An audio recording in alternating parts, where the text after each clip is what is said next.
Let's talk about something that's hitting an entire generation hard, and not enough people are talking about it clearly. Wages are up on paper.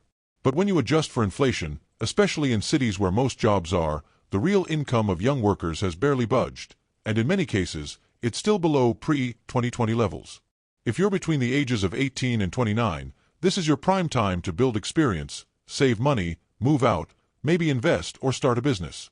But increasingly, that runway is shrinking. Why? Because the types of jobs available at the entry level are changing, and not for the better. Let's take a look at the structure of work itself. Many traditional entry-level jobs, retail, food service, hospitality, customer service, even junior desk roles, have been repackaged into gig work or part-time contracts.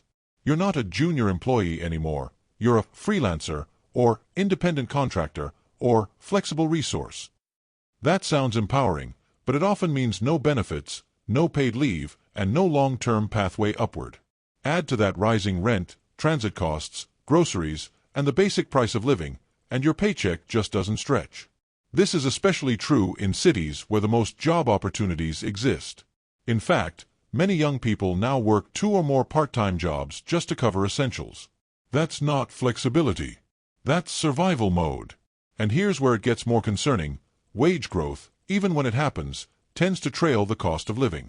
So even if your salary technically went up this year, inflation may have eaten away more than you gained. For young workers without assets, savings, or family support, that means falling behind while technically being employed. Now let's think economically.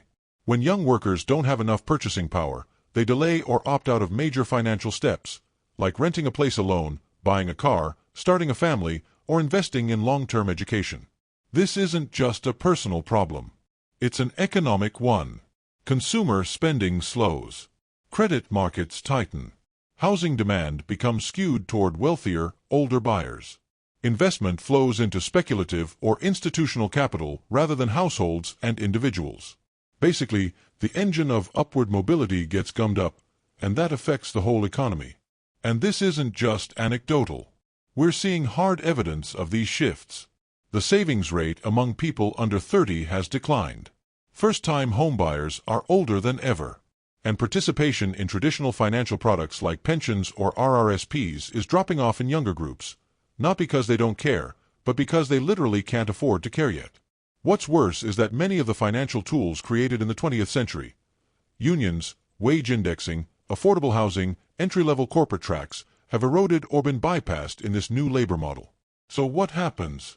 You have a highly educated, tech-savvy, ambitious generation locked in jobs that don't offer stability, don't lead upward, and don't pay enough to invest in their future.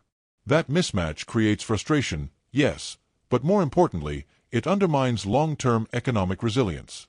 Because when young people can't invest in themselves, it weakens the next layer of entrepreneurs, skilled workers, and consumers, and that holds back productivity and growth for everyone. This isn't just a youth issue. It's a structural issue.